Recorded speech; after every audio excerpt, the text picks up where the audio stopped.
레위기 12장 우리 할 차례죠. 레위기 12장으로 가보시고요. 대부분 세계 역사는 남성을 중심으로 써내려가고 있어요. 남자들이 그 땅 따먹기 하고 그 땅을 어디까지 이제 차지했다. 뭐 그 과정에서 얼마나 많이 죽고 누가 살고 결국 누가 이겼다, 누가 졌다. 뭐 성경도 사실 남성 중심의 역사라고 오해할 수가 있는데, 그러나 그 고대 시절에요, 성경은 여성을 위한 배려가 아주 도드라집니다. 특히 오늘 레위기 12장 같은 경우에는요, 12장 전체가 여성을 위한 장, 특별한 장이죠. 여성을 위한 장이다 할 수 있어요. 12장 1절 2절 같이 읽어볼까요? 레위기 12장 1절 2절 시작. 여호와께서 모세에게 말씀하여 이르되 이스라엘 자손에게 말하여 이르라. 여인이 임신하여 남자를 낳으면 그는 이래 동안 부정하리니 곧 월경할 때와 같이 부정할 것이며. 여기서 우리가 주의해야 할 것은 우리 모 국회의원처럼 이 부정하다, 그럼 월경하는 여자가 부정하냐, 그런 말도 안 되는 소리다 하면서 자신은 이제 성경을 부정한다, 그런 여성의 월경을 부정하는 성경을 나는 부정한다, 막 그렇게 얘기하는 모 국회의원이 있더라고요. 이게 좀 무지의 소치죠. 여기서 말하는 부정하다라는 말은 종교적, 의식적으로 부정하다 또는 뭐 위생적으로 더럽다, 불결하다 뭐 그런 말이 아니에요. 이 부분을 오해하시면 안 됩니다. 많은 분이 오해를 하고 있기 때문에 말씀을 드리는 거예요. 이 부분을 오해해서 성경이 여성을 비하한다 이렇게 생각하시는 분들이 많아요. 그 절대 아닙니다. 구약 성경은 고대 히브리어로 적혀 있죠. 고대 히브리어로 적혀 있고 고대 어휘만큼 지금처럼 그 표현이 섬세한 어휘가 발달되지 않았단 말이에요. 그래서 고대 언어는요, 그게 굉장히 투박해요. 그만큼 어휘 선택의 폭이 지금처럼 많지 않았고요. 그래서 어휘가 발달하지 않았던 시절에 쓰여진 것이 구약 성경이다 보니까, 그래서 일반적으로 부정하다라고 표현되고 있는데, 이 부정하다라는 의미는 문맥상 적절하게 잘 번역해야 합니다. 무조건 획일적으로 부정하다, 뭐 이런 의식적으로 또는 뭐 위생적으로 이런 식으로 우리가 호도할 게 아니라 문맥에 잘 맞게 적절하게 현대어로 표현하는 것이 중요하다는 거예요. 오늘 출산한 여성의 경우 부정하다, 또 뭐 월경하는 여인이 부정하다, 뭐 이렇게 얘기하는데요. 이거는 위생적으로 받아들여야 될 거예요. 조심해야 한다, 주의해야 한다, 이런 정도로 받아들이면 좋아요. 그래서 여성이 아기를 낳으면서 출혈이 적지 않죠. 아기를 낳을 때 출혈이 적지 않아요. 저도 몇 번 들어가서 이제 아기를 받아봤는데요. 아기를 낳는 상처가 추슬러지지 않은 시점이라 어쨌든 몸을 찢고 피가 나는 거잖아요. 그러니까 피가 나오는데 우리가 손끝에만 살짝 까져가지고 피가 나도요, 여기 데일밴드로 막 이렇게 감싸고 병균 들어가지 않게 약을 바르고, 이것을 좀 우리가 배려하거든요. 손가락을, 아픈 손가락을 배려하는 것처럼. 그런데 온 몸으로 아기를 낳았어요. 근데 그 아기를 낳은 그 여인이요, 앞으로 아기 한 명만 낳고 말 것이 아니고 계속해서 그 소중한 몸을 잘 활용해야 되는데, 건강하게 마지막까지 건강하게 잘 활용해야 되는데 그때 추스르지 않으면 문제가 심각해지거든요. 그러니까 아기를 출산한 여인들은 참 각별한 주의가 필요합니다. 성경 그렇게 말하는 거예요. 정말 조심해야 합니다. 이렇게 말하는 거예요. 특별하게 배려할 필요가 있습니다. 이렇게 말하는 거예요. 위생적으로 각별하게 신경을 쓸 때입니다. 이렇게 말하는 거죠. 부정하다는 말을 맥락상에 이렇게 적절하게 우리가 해석을 해야지, 그냥 부정하다라고 말했다고 나 기분 나빠서 교회 안 믿는다 그러면 진짜 골치 아픈 거죠. 아물지 않은 상처로 병균으로 인해서 감염이 이루어지면 다음 아기는 없는 거예요. 어떻게 아기를 처음 낳기는 했지만은 두 번째 몸 관리를 잘못해가지고 이 아기의 밭을 잘 정비해 놓지 않으면, 추스르지 않으면, 회복되지 않으면 다음 아기를 기대할 수가 없는 거예요. 그 시절에 굉장히 중요한 배려가 필요하다. 우리 아내도 첫째를 낳고 둘째를 가졌어요. 그런데 병원에 가가지고 거의 10주 돼가지고 심장 뛰는 소리를 듣고 싶어서 진찰하러 갔더니 심장이 안 뛴대요. 그래서 깜짝 놀라가지고 이게 뭔 일이냐. 아기 뭐 우리 아내는 막 안에서부터 그냥 막 하나가득 막 눈물 콧물 해가지고 범벅이 돼가지고 나오는 거예요. 이게 정기 검진이라 그냥 곧 있으면 아빠 들어오세요. 그거 기대하고 갔는데 막 울면서 막 나오길래 깜짝 놀랐잖아요. 왜 그러냐 그랬더니 아기가 심장이 안 뛴다는 거예요. 그래서 막 들어가고 봤더니 뭐 계류 유산이다. 뭐 그래요. 첫 번째 아기를 낳았을 때 아기 밭을 이렇게 단도리를 잘못해 주신 거죠. 의사 선생님이 찌꺼기가 남아 있는 상태로 밭을 갖다가 잘 이렇게 고르게 해주지, 추스럴러 주지 않으니까 둘째가 그렇게 갔어요. 그래갖고 이제 그 계류 유산되고 하나님께서 자기 어떤 그 회복의 장치에 의해서 깨끗하게 밭이 정비되니까 셋째로 이제 들어온 게 우리 하윤이죠. 그렇게, 그러니까 이런 배려가 필요하다는 거예요. 아기를 처음 낳았을 때 특별히 그 몸이 추스러지는 과정에서 우리 출산한 임산부도 그렇지만 뭐 출산을 앞둔 임산부도 정말 조심해야 하죠. 예, 그렇다면 이 레위기 말씀은 임산부를 특별하게 배려하는 말씀, 아기를 낳는 아기의 엄마를 정말 소중하게 여기고 정말 적절하게 배려해야 된다라는 그런 말씀으로 받으시면 저는 맞다고 봐요. 우리는 이 말씀을 이렇게 해석하면 좋아요. 임산부를 특별하게 배려하는 사회가 성경적으로 정말 좋은 사회다. 뭐 아니겠어요? 그렇죠?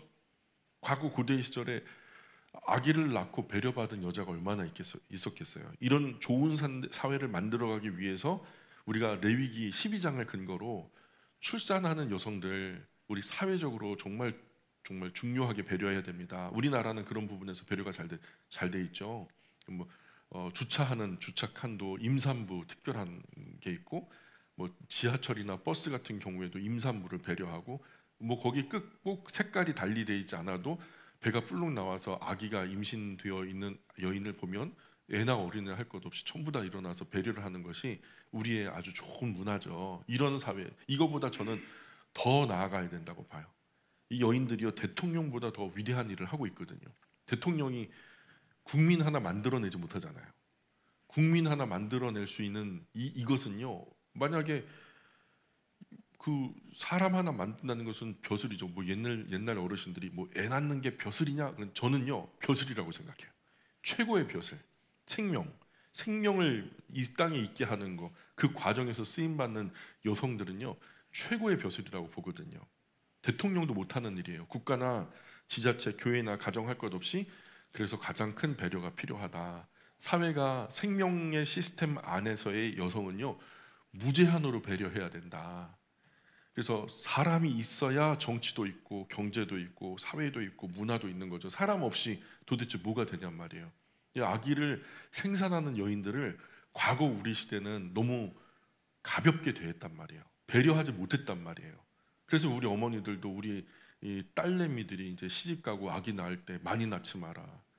저희도 4명째 나니까 장인어른이 다짜고짜 전화를 해가지고 다음 또 날 거야. 그러더라고요. 예. 그런 게 있어요. 아무튼 저 12장 3절, 12장 3절 읽어볼게요. 시작. 8째 날에는 아이의 포피를 뵐 것이요. 자, 포피를 벤다는 게 할례를 말하죠. 요즘으로 말하면은 포경 수술이죠. 수많은 사람이 그래요. 왜 하필이면 8일째 포경 수술을 해야 됩니까? 이렇게 의구심을 가져요. 근데 의학적으로 여러 전문가들도 증언하고 있고요. 출생 8일째 되는 때에 상대적으로 통증도 출혈도 적고요. 엄마 몸에서 받아 나온 면역력, 저항력이 최고조로 있을 때라는 거예요. 그러니까 아기도 고통을 못 느끼고 면역력도 좋고요. 저항력도 좋아서 금세 아물고요. 아기니까. 그러면 그 포경 수술 안 받아도 되지 않습니까? 과거에는 우리가 뭐 할례는 하나님의 언약 백성이라는 표식이었다면 요즘에는 이제 구주 예수님 안에서 이미 예루살렘 총회 때 그 할례 안 해도 된다라고 이미 판명이 났는 걸 안 해도 되지 않습니까? 묻는 분도 있어요. 그런데 이에 대한 논문이 요즘에 많이 나와요. 유대인들의 이 할례에 대해서 이미 많이 나와 있고요. 그 비뇨기과 의사들도 신기하다는 거예요. 어떻게 이것을 알고 그 고대 시절에 포경 수술을 했냐는 거죠. 근데 포경 수술이 결론적으로 의학적으로 뭐라 그러냐면 위생적으로 좋다는 거예요.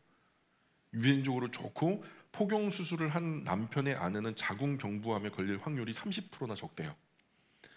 이 아내가 아내의 자궁이 건강할 확률이 30%나 크다는 거예요. 최근에 나온 의학적 결론인데 성경이 이 말을 언제 했냐면 벌써 3600년 전에 얘기한 거예요. 이 할례를 누가 제정하셨죠? 하나님이. 근데 할례는 그 무엇보다도 언약의 상징성을 내포하고 있잖아요. 하나님의 백성된 표식이기 때문에 반드시 행해야 했다라는 거잖아요. 근데 신약 시대에 가서 할례가 무엇을 상징하게 되죠? 세례로 변화되면서, 그렇죠? 세례를 의미하게 되는데, 세례는 뭘 의미해요?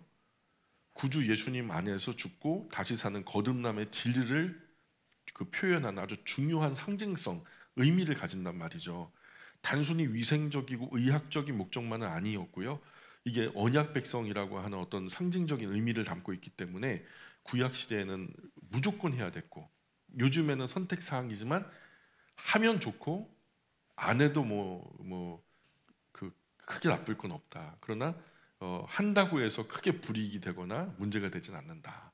뭐 이런 얘기죠. 어쨌든 지금도 할례를 하는 게 좋아요. 우리 정윤이도 내년 겨울방학 때 데리고 가서 하려고요. 예, 12장 4절 계속 읽어볼까요? 12장 4절 시작.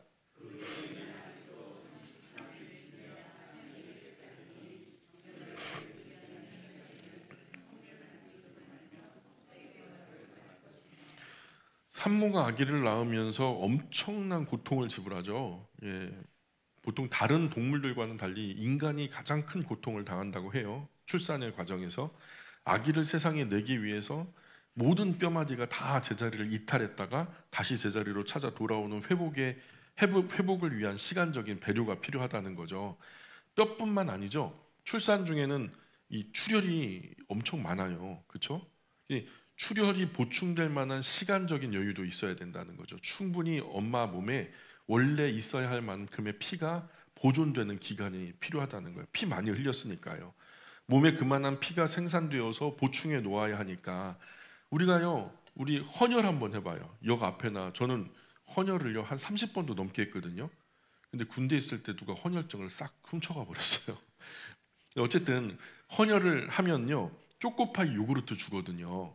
그리고 1시간 정도는 무리하지 말래요. 충분히 어지럽지 않을 만큼 헌혈 자리에 누워있게 배려를 해줘요. 그러면 군대 있을 때 헌혈하면요 오전에요 학과 출장이 없어요. 훈련을 안 받는단 말이에요.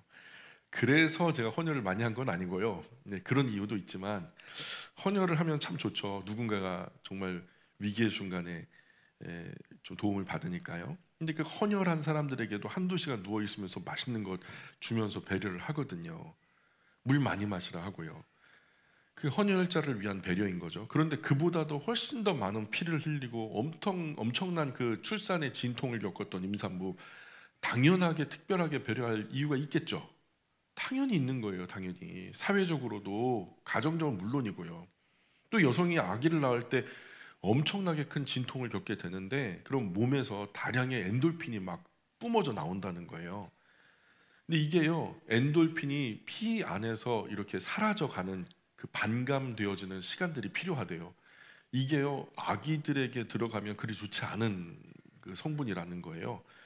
그래서 특별한 상황에 맞추어졌던 피가 스스로 맑아지는 시간이 필요하다는 거예요. 특별한 고통을 마음으로 준비하고 하면서 스트레스도 받고 하면서 이제 엄마 몸에서 나왔던 여러 가지 호르몬의 장치, 우리가 그건 어떤 장치인지 아직은 잘 모르지만 하나님의 특별한 배려로서 그게 여자아이를 낳았을 때는 66일, 남자아이를 낳았을 때는 33일. 또한 아기를 키우기 위한 필요한 여러 호르몬 장치가 원만하게 작동하기 위해서 적절한 시간이 있어야 된다는 거죠. 큰 고통 겪었으니까 몸은 물론이죠. 정신적으로도 마음적으로도 얼마나 충격을 받았게요. 그렇죠?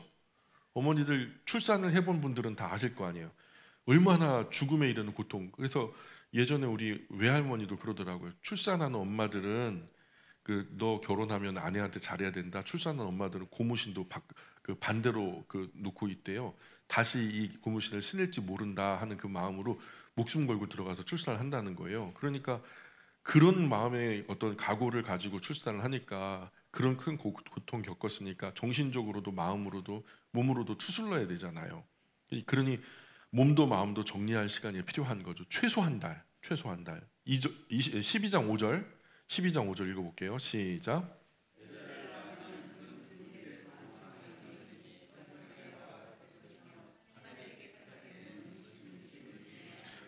여자아이 낳으면 최소한 2일에 이 2주 14일 보름 정도는 각별한 주의가 필요하다는 거고요.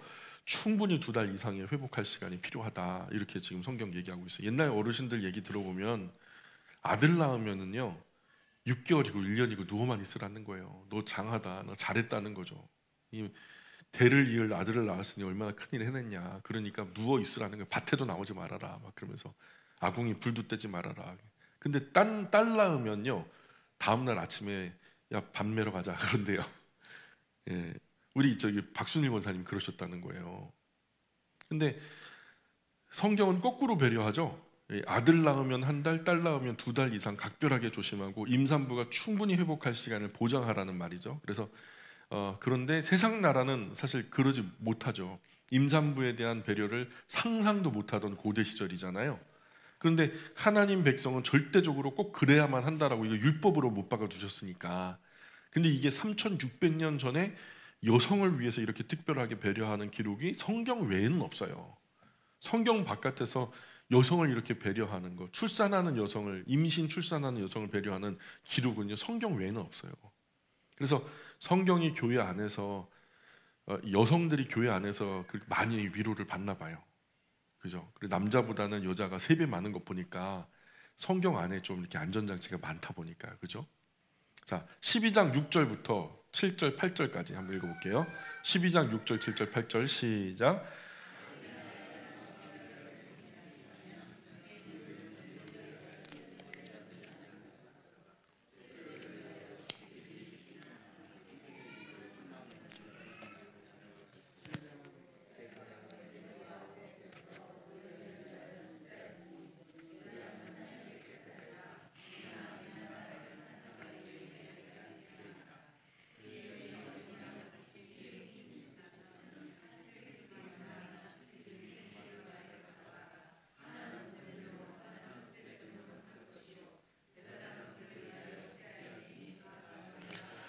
아멘. 김근석 간사님 이게 혹시 그 유튜브로 나가면은 이게 성경 구절 어떻게 해요? 그 화면에 뜨나요?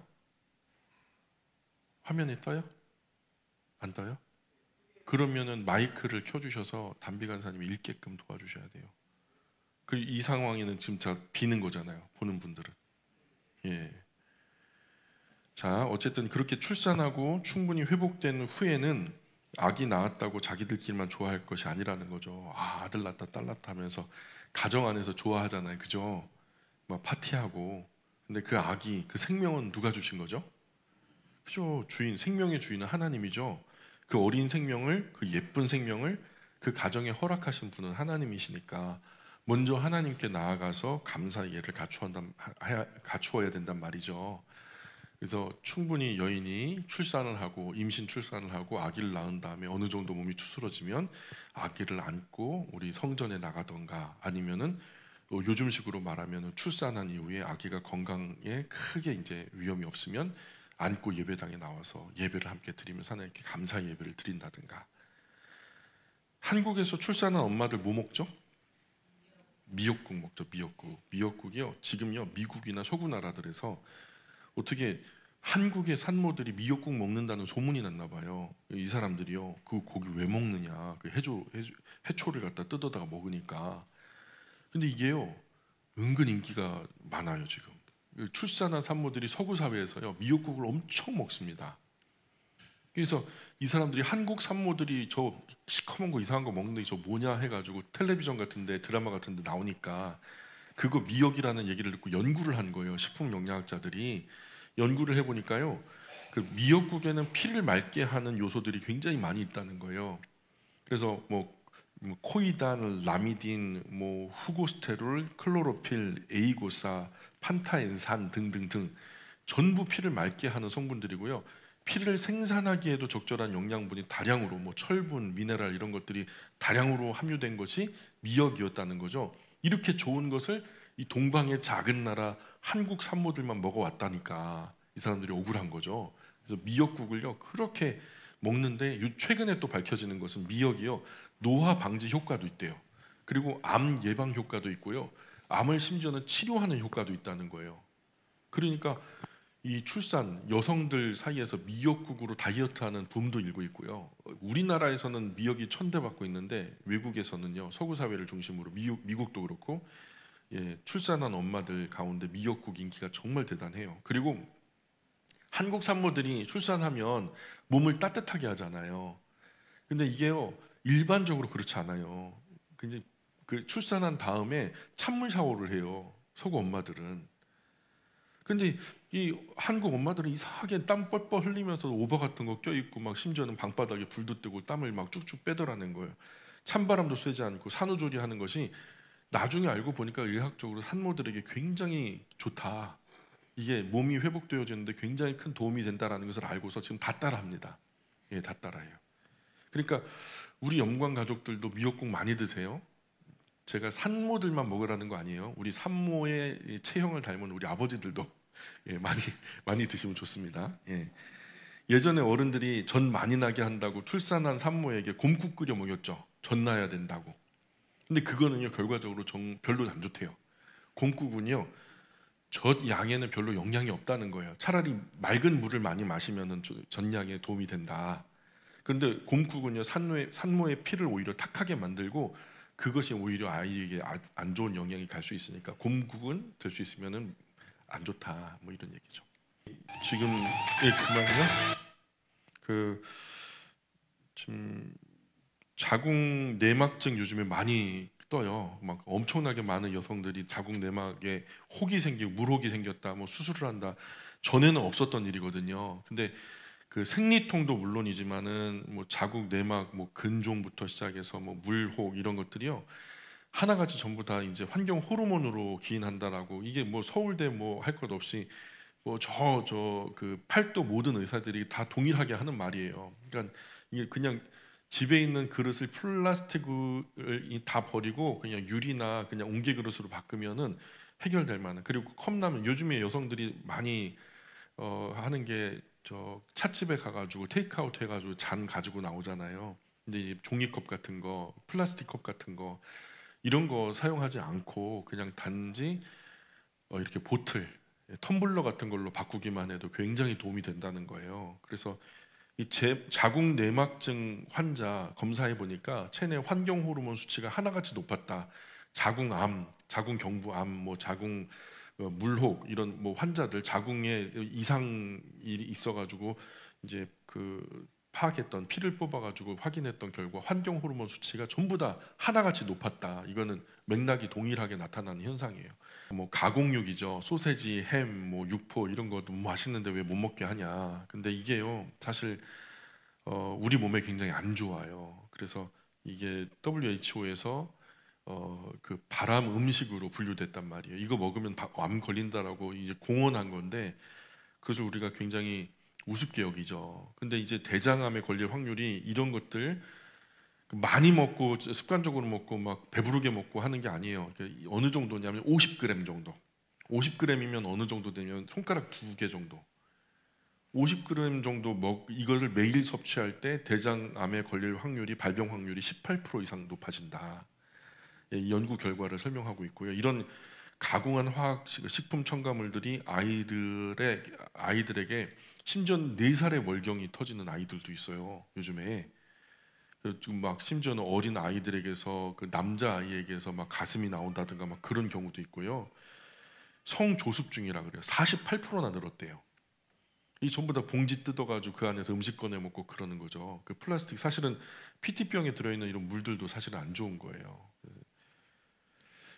이런 것들, 햄, 소시지, 육가공 식품들, 그 희귀암, 또 여러 가지 희귀 질병, 현대병 만들어내고 있다라는 거. 붉은 고기나 소세지, 햄 같은 것들을 갖다 직화에다가 구워가지고 까맣게 태워서 노릇노릇하게 태워서 그것을 우리 그리스도인들은 뭐 술 못 먹잖아요. 뭐랑 같이 먹어요? 콜라랑 같이 먹잖아요. 이게 그렇게 안 좋은 거예요. 이게 죽으려고 먹는 거죠. 그러니까 그런 건 안 되는 거고, 아이들을 식이요법으로 치료하는 분이 계세요. 중증 아토피 피부염 평생 시달린 아이를요 자기가 받겠다는 거예요. 그래서 이 아이를요 야채, 채소, 그 나물 중심으로 아이들이 이제 먹는데 이거 맛없어서 못 먹는다는 거죠. 근데 나름대로 연구한 대로 이분이 이렇게 맛있게 음식을 해가지고 아이들이 먹으니까 맛있네요 하면서 먹어요. 한 달 동안 학교에서도 급식 먹지 않고 그거 도시락으로 싸갖고 다니면서 먹었던 아이가요 약도 없이요 평생 시달려온 아토피에서 해방이 된 거예요. 심지어는 ADHD 환자 아이도요 깨끗하게 치료된 거예요. 차분해지고요. 건강은 물론이고 입맛도 달라지고 성격도 달라지고 학습 능력도 달라졌어요. 학교에 가면요 올빵이었대요. 올빵. 이 친구가요 6개월 만에 올백이 된 거예요. 그 엄마가 막 울면서 인터뷰를 하는 거예요. 여러분 이 음식을 통해서 피가 깨끗해지고 그것으로 나타난 건강 현상들을 증빙하는 그 영상들이요 저한테 수백 개가 있어요. 내용은 다 똑같아요. 이런 효과 입증할 만한 자료가요 얼마든지 많이 쏟아져 나오고 있습니다. 근데요 우리 그리스도인은 음식 정도는 가려 먹을 줄 알아야 해요. 피를 더럽게 하는 건 대체로 육식이고요. 되게 붉은색 살코기 돼지고기 물론이고요. 소고기 마블링 잔뜩 낀 거 뭐 1등급 한우 이거 다 필요 없어요. 아 그러면 뭐 먹을 게 있냐고 막 이런 식으로 삐딱하게 툴툴거리지 마시고 좀 긍정적으로 적극적으로 한번 찾아보자고요. 예? 우리 한국 땅에 많이 나는 거 위주로 먹으면 돼요. 뭐가 많이 나와요? 우리나라에? 무배추 많이 나오죠. 우리나라 텃밭에서 뭐 아무렇게나 심어도 많이 나올 수 있는 거 무배추 많이 나오잖아요. 바다에서는 뭐가 많이 나와요? 그냥 가만히 뭐 그 사료 안 줘도 나오는 거, 미역 같은 거, 김 같은 거. 무 뿌리만 먹지 말고 무시래기 같은 거 식품 영양학자들이 최고의 음식이래요. 하늘의 음식이라고 말해요. 피도 맑게 하고 장도 깨끗하게 하고 이 장의 환경을 바꾸는 게 무시래기가 그렇게 효과가 좋대요. 그러니 무 거둔 밭에 있죠. 주인들한테 이제 양해를 구하고요. 무청 다 걷어 오자고요. 예?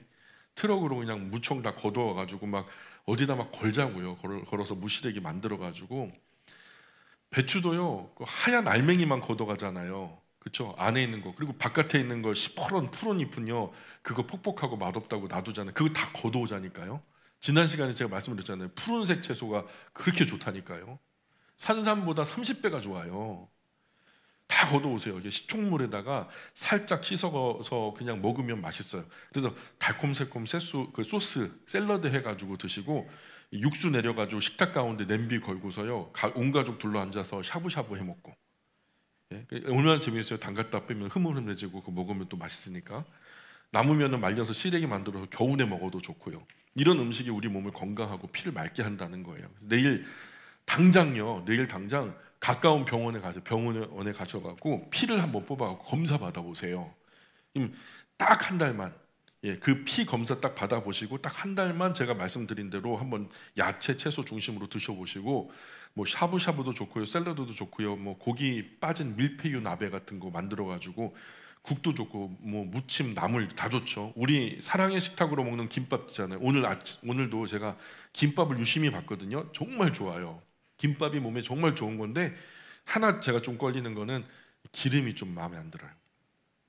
기름이 안. 그래서 집에서 우리 아이들 이렇게 김치 가운데다 놓고서 김밥만 말아줘도요 되게 잘 먹거든요. 어쨌든 안 먹을 거 아니잖아요. 어차피 먹고 살 거. 근데 어떻게든 머리 짜내서 야채, 채소 맛있게 먹는 방법 연구하면 방법이 있다니까요. 그래서 한 달만 드셔보시라니까.